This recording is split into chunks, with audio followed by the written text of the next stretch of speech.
This is the first of a new season. We're going to give a series of talks on the Brahma Viharas, as Bramha said. And the Brahma Viharas, the direct translation of that is Brahma being sublime or heavenly, and Vihara abode or dwelling place. So if you practice them all the time, it's meant to be like living in heaven here and now. That's the sort of that's the selling point. So, and also the promise. But what is metta? Let's start with that. Let me open to you guys. What is metta? Because I don't know. Tell me. Openness. Openness. Right. Loving kindness. Loving kindness. Respect everything. Respect of everything. Acceptance. Acceptance. I'm repeating for people online as well. Good. The primal force of consent. The primal force of consent, Dane said. Wow. Some people are nodding and smiling on my song. Primal force of consent. Bliss. Bliss. Bliss. Yeah. Oh. Thank you. Anyone else?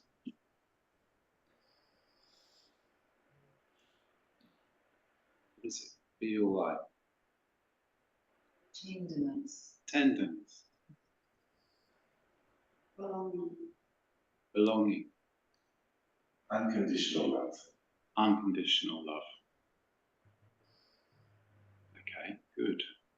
And the reason why I do that is just because words just point at the qualities that they are trying to define, don't they? They aren't the thing itself. And actually, to get in touch with the thing itself, we need to sort of ask the heart, or ask the heart of hearts, where do you feel metta? Where in the body?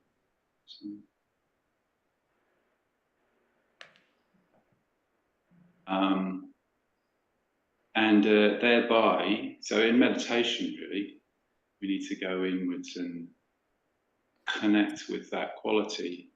Because I certainly found that very much on my solitary. Okay, so here we go. One experience was sitting with. There's an instruction in the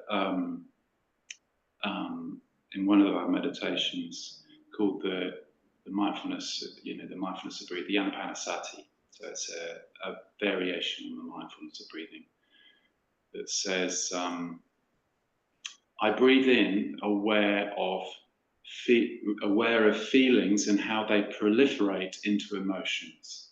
I breathe out aware of feelings and how they proliferate into emotions.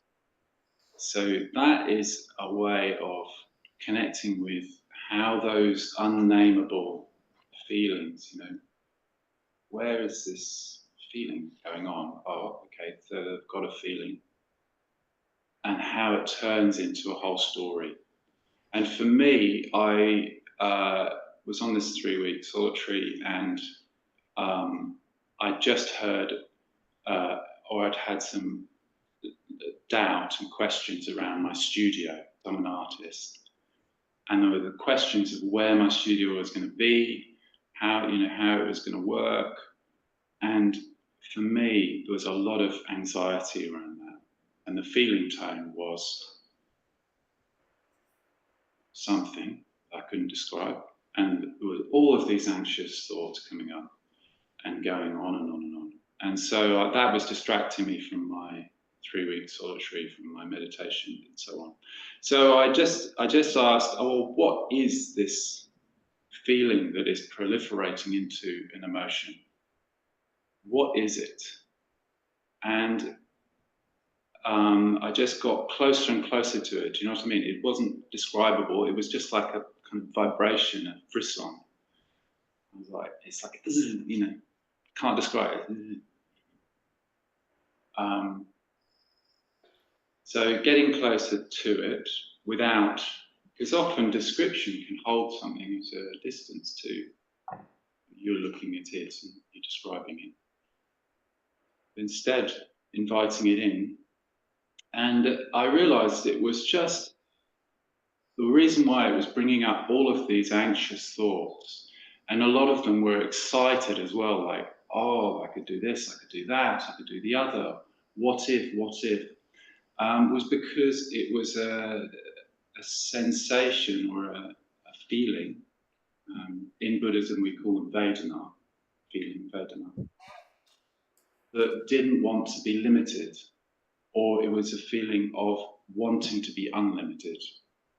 So that was leading to anxiety because, like, what if this or what if that? But if I just reeled back into the feeling tone, it's just this feeling of not wanting to be limited. And that is okay, that's fine to be with.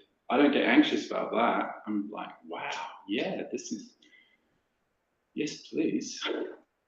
A feeling of unlimitedness.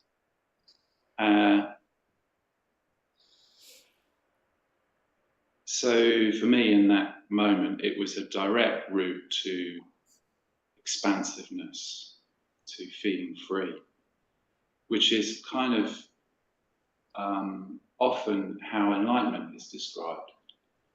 A feeling of liberation, freedom. So it's a little taste of what it, you know, of what if I felt totally unlimited. I wasn't, because I wasn't enlightened and I'm not enlightened. But for that moment, it was a little taste or a little experience of it. So for me, that's the difference between talking about something and labeling it, giving it a label, metta, and the experience of going into a feeling and directly being with it. You know? And when you're directly with metta, what is it? And it's that curiosity that we need to go into metta bhavana with.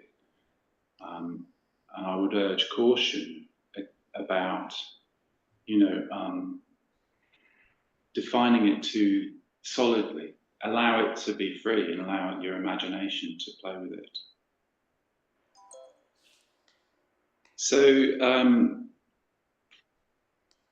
more practically, the Karaniya Metta Sutta, so that's where metta is, the practice of metta is described in the suttas. In there, the Buddha says, whether you are staying in one place or traveling, sitting down or in bed, in all your waking hours, rest in this mindfulness, which is known as like living in heaven, right here and now. And that's Ratnaprabha's translation. So, you know, he's saying, in a way, make it a way of life to be with this feeling all the time, or this being mindful of this metta, this kindliness, this unconditional kindness, but as an embodied experience. And I guess that's what I'm saying about that point that I made at the beginning. And then when it's established, it can be radiated. It's another sort of aspect of it. And in the Karaniya Metta Sutta, the Buddha talks about sitting in one place and radiating it to all the compass direction, all the points of the compass, to wishing that all other beings have this kindness. And I guess connected with the point I made at the beginning, you could want all other beings to feel unlimited. And in a way, you know, to be unbounded, not to be limited by their labels, their names, their jobs, roles, family roles, whatever. I mean, how would that be? If I took your limitations away from you, pain, illness,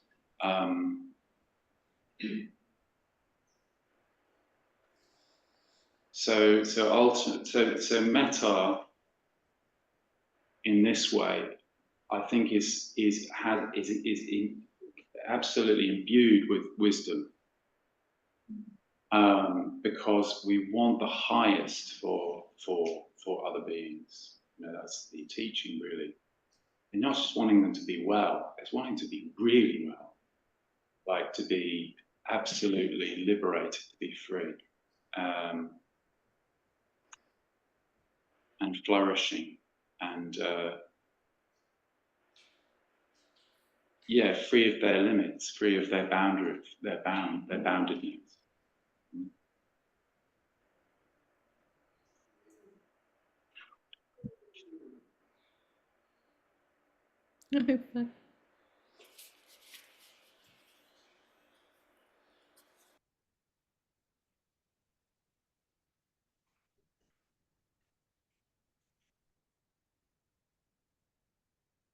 When you know that the highest fulfillment of living beings is enlightenment, i.e. to be limitless, the wanting that for them comes naturally. So that kind of flowing out of, I just want you to be who you really are, plus, just liberated, to be free. But I guess, to bring it more down to earth, I know people personally, and I'm sure you can think of people who really radiate a sense of kindness and metta in a tangible way, like who are like that all the time. So I'm thinking of people I used to live with in a community in Samagabasa in London, Maitreya Bandhu, Jnana Vacha, but also Kamadhamma, my preceptor, is probably the kindest man I know. He's the kindest man I know, I think. And it's this sort of, to be in his orbit is to experience, to take of that, partake of that. It's a little bit, I was thinking, like a teasing kind of kindness. So not the cruel kind of teasing, or a teasing that takes you down, but a teasing that sort of helps me see how I take myself too seriously, helps me kind of see things in a completely turned around way, like an upside down, as if it's turning it the right way up. And basically knows me on a deeper level than I know myself, I think, because he knows me very well, and in my experience, deeply wise. And so that is tangible. I experience that as kindness, and not always comfortable kindness, sometimes teasing, but generally makes me very happy and expansive. This is a quote from Sangharakshita from the Purpose and Practice of Meditation. Metta is not just metaphorically expansive. You feel expansive. You feel an airy and weightless joy. This quality is characteristic of positive emotion generally, hence expressions like up in the cloud and walking on air. And metta is the brightest and most positive of all mental states, emotional states. You feel carried out of yourself, warm, sunny, uplifted. If you want to develop the joy of metta, look for the sense of lightness.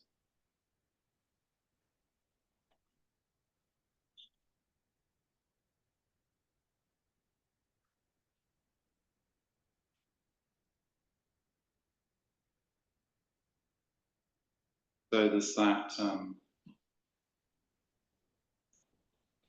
Joy is very much, for me, of the quality of metta, like a joyfulness. We're going to go into that a bit more in the week when we do mudita, which is a kind of appreciative or sympathetic joy. But joy just seems to me to be quite evocative of metta. What words, you can think of what words might be evocative for you. Some of you have shared them.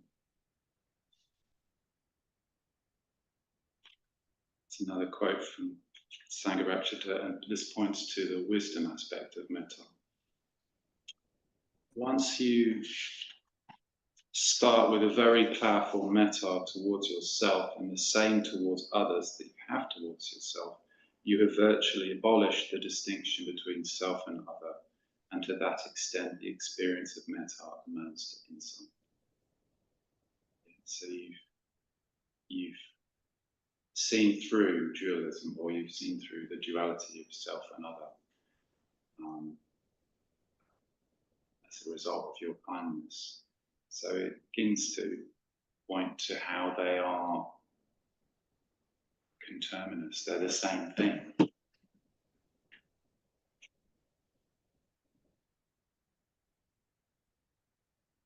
So that's all the vision of metta, but when we practice it, it's tricky, especially a lot of people find the first stage very hard, and that's totally normal, it seems. I very much have found it hard in the past. Something to do with feeling unworthy or something, or unacceptable, undeserving of this of love in a way.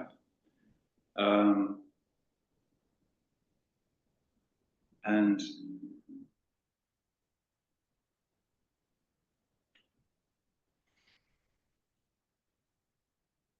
it's a, they say, Bhante says, Sangharakshita says that's irrational.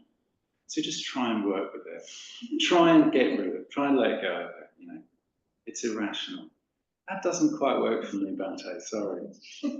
I'm not that strong cognitively.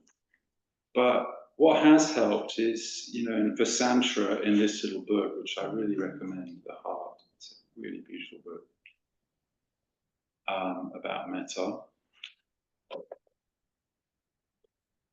He says that it's utterly normal to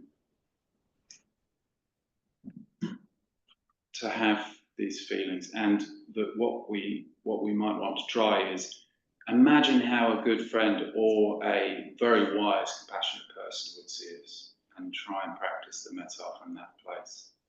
Or how would if I was there in a room with them, how would they view me? Feel their kindness, their love. That very wise person. It's not just because they feel sorry for you.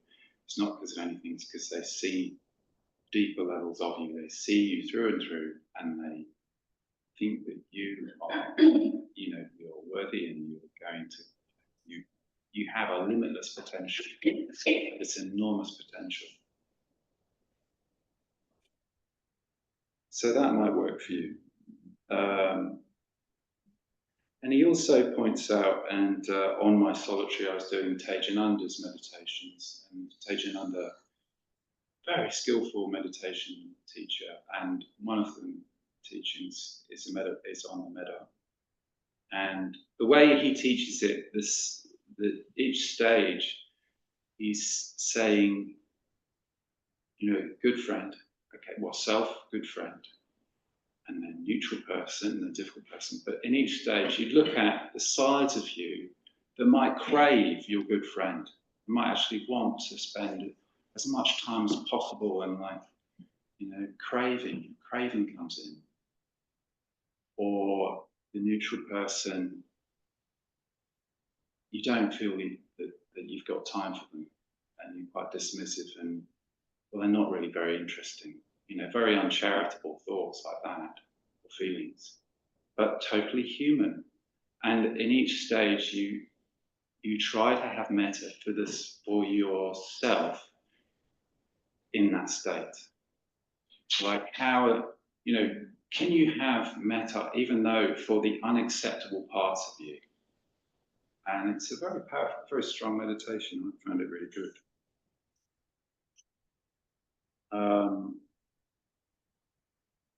And in a way, reclaim those parts of yourself that you might kind of put outside, because the metta bhavana is so it's highfalutin, isn't it? It's sort of so aspiring.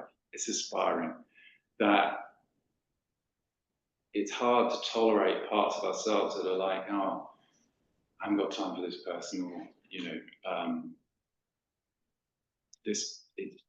they're doing it again, or craving, the unacceptable parts of ourselves. Yeah. But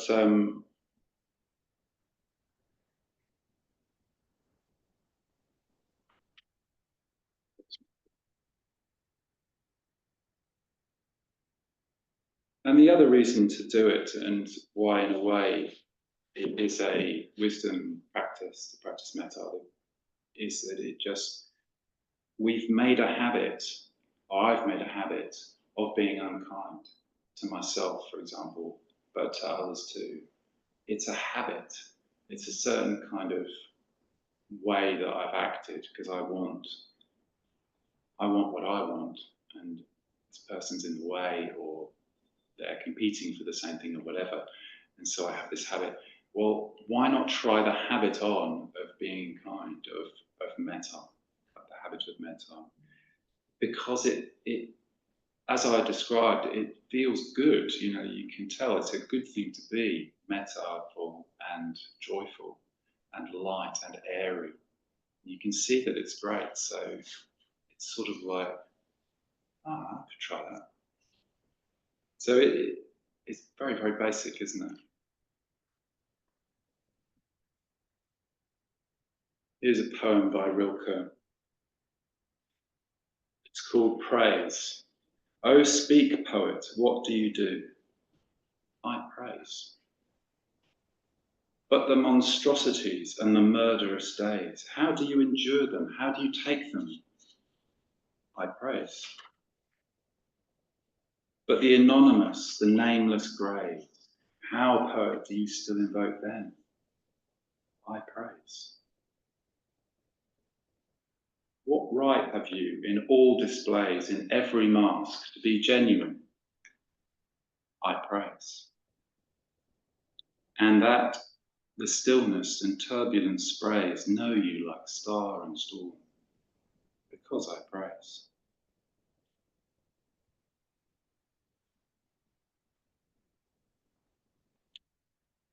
Sangharakshita says of praise, train yourself not to withhold the appreciation that is due. There's so much to appreciate, and when people do feel appreciated, they flourish, right? And if we don't praise, if we don't rejoice in others, in the movement, or in Sri Rapa, we use the word rejoicing.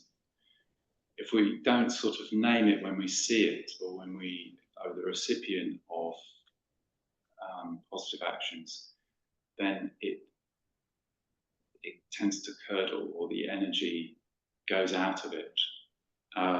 It's the phrase familiarity breeds contempt, which is, I know all too well that it's a situation where you haven't had the wherewithal to appreciate, rejoice in even little things that people do.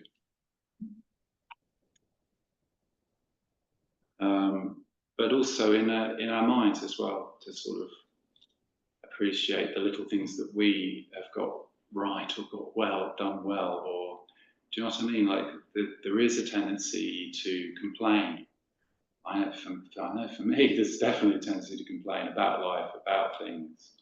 And, you know, if you notice yourself doing that, well, ask what, you know, in a way, it is quite good just to ask, well, what actually, you know, a list of abundance, you know, a list of things that has gone well, that have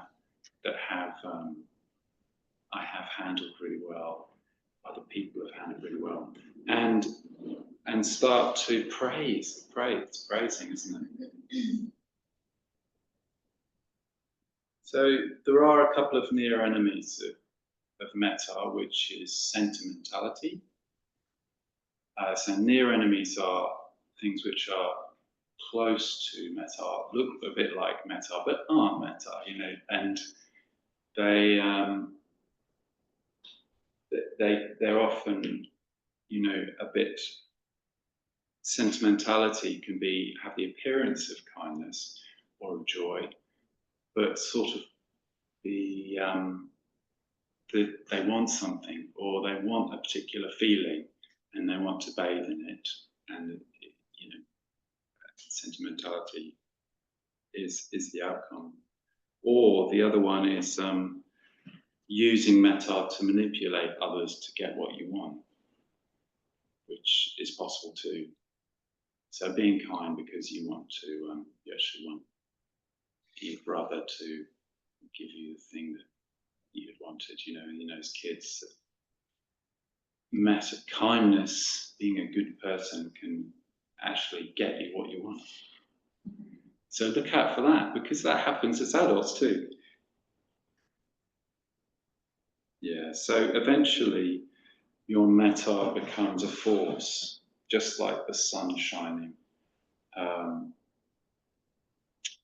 It's not attached to any particular preferred person or preferred type of people, not even the group that you're part of, hopefully, but it's just an energy, and you radiate like a sun, and whoever comes across it is lucky enough to partake of it or experience it.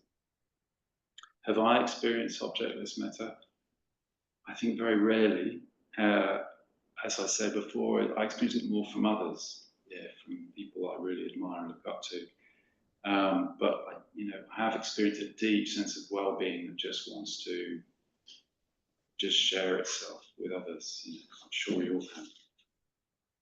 Or to see others having that freedom or lack of limitation. At the same time, it does need to, as well as it being objectless, it does need to be tangible. We need to, as I said, praising, but also gifts and invitations and other ways. This is something I'm not great at, but expressions of metta. It's great if it gets concrete expression. So in conclusion, we work to have unconditional metta, loving kindness. Unconditional love works for me as a phrase. What works for you? What resonates? We work with our preferences one way or another, expanding metta to everybody that we're connected with, and we find a way to radiate that beyond all beings. And the aim is for a really positive, radiant kindness that changes and lightens the atmosphere. It is full of insight, abolishes the gap between self and other. We realize our own boundlessness, really. Helps us to also see the passing lightness of things. We can recognize that it's good for us, even if the first stage is a hard one to do. Eventually it becomes objectless metta, like sunshine, and it has become established in us at that point, as if the Buddhas are acting through us. And when that metta meets suffering, you get karuna. When it meets joy, you get mudita. When it wants to be unshakable, you get equanimity. And we're going to hear about that in these qualities in the coming weeks. when you know that the highest fulfillment of living beings is enlightenment, i.e. to be limitless, the wanting of that for them comes naturally.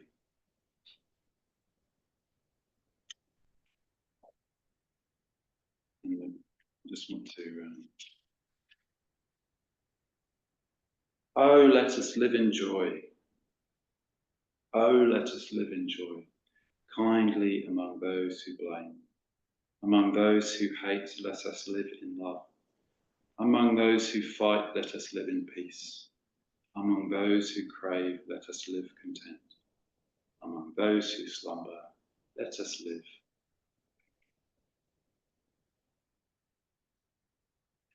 That's it.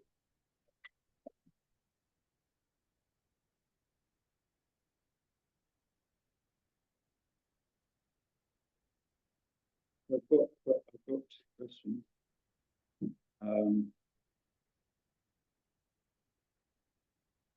In what aspect of your life do you need to develop more metta? If you're short of imagination, where you are tempted to make complaints or find fault, e.g., where you're tempted to make complaints or find fault.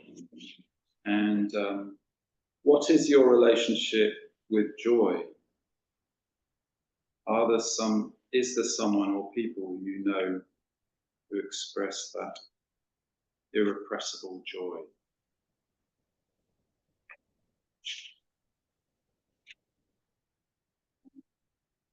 Those are two questions, but you might have your own. Okay, so thanks guys.